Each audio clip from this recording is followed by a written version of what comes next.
ಇವತ್ತು RCB ಮುಖಾಮುಖಿ ಆಗ್ತಾ ಇರೋದು ಡೆಲ್ಲಿ ವಿರುದ್ಧ. ಡೆಲ್ಲಿ ಕ್ಯಾಪಿಟಲ್ಸ್ ವಿರುದ್ಧ ಸೇಡನ್ನು ತೀರಿಸಿಕೊಳ್ಳಲಿಕ್ಕೆ ರಾಯಲ್ ಚಾಲೆಂಜರ್ಸ್ ಬೆಂಗಳೂರು ಸರ್ವಸನ್ನದ್ಧವಾಗಿದೆ. ಇಂಡಿಯನ್ ಪ್ರೀಮಿಯರ್ ಲೀಗ್ನ 2025ರಲ್ಲಿ ಏಪ್ರಿಲ್ 27ರಂದು ಅಂದರೆ ಇವತ್ತು ಇಂದಿನ IPL 2025ರ ಪಂದ್ಯದಲ್ಲಿ ಬಲಿಷ್ಠ ತಂಡಗಳು ಮುಖಾಮುಖಿ ಆಗೋಕ್ಕೆ ಸಜ್ಜಾಗಿವೆ. ಸಂಜೆ 7:30ಕ್ಕೆ ನಡೆಯಲಿರುವಂಥ ಪಂದ್ಯದಲ್ಲಿ ರಾಯಲ್ ಚಾಲೆಂಜರ್ಸ್ ಬೆಂಗಳೂರು ತಂಡ ಡೆಲ್ಲಿ ಕ್ಯಾಪಿಟಲ್ಸ್ ವಿರುದ್ಧ ಆಡಲಿದೆ. ದೆಹಲಿಯ ಅರುಣ್ ಜೇಟ್ಲಿ ಕ್ರೀಡಾಂಗಣದಲ್ಲಿ ಈ ಪಂದ್ಯ ನಡೆಯುತ್ತೆ.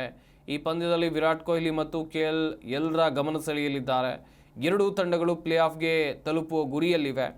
ಈ ಗೆಲುವಿನ 2 ಅಂಕಗಳು ಅವರಿಗೆ ಬಹಳ ಮುಖ್ಯ. ವಿರಾಟ್ ಕೊಹ್ಲಿ ಈ ಋತುವಿನಲ್ಲಿ 9 ಪಂದ್ಯಗಳಿಂದ 5 ಅರ್ಧಶತಕವನ್ನು ಗಳಿಸಿದ್ದಾರೆ. ಅವರು ತಮ್ಮ ತವರು ನೆಲವಾದಂಥ ದೆಹಲಿಗೆ ಮರಳಿದ್ದಾರೆ. ಕೊಹ್ಲಿ ಈ ಕ್ರೀಡಾಂಗಣದಲ್ಲಿ 10 ಇನ್ನಿಂಗ್ಸ್ಗಳಿಂದ 483 ರನ್ ಗಳಿಸಿದ್ದಾರೆ. ಅವರ ಸರಾಸರಿ 69 ಮತ್ತು ಸ್ಟ್ರೈಕ್ ರೇಟ್ 145.5.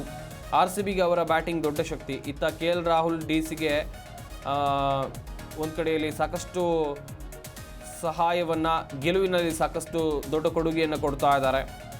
7 ಪಂದ್ಯಗಳಿಂದ 323 ರನ್ ಗಳಿಸಿದ್ದಾರೆ. ಅವರ ಸ್ಟ್ರೈಕ್ ರೇಟ್ 153.8 ಮತ್ತು ಸರಾಸರಿ 64.6. ರಾಹುಲ್ ಈಗ ಆಕ್ರಮಣಕಾರಿ ಬ್ಯಾಟಿಂಗ್ ಮಾಡ್ತಾ ಇದ್ದಾರೆ. ಈ ಇಬ್ಬರ ನಡುವಿನ ಕಾದಾಟ ಪಂದ್ಯದ ಹೈಲೈಟ್ಸ್.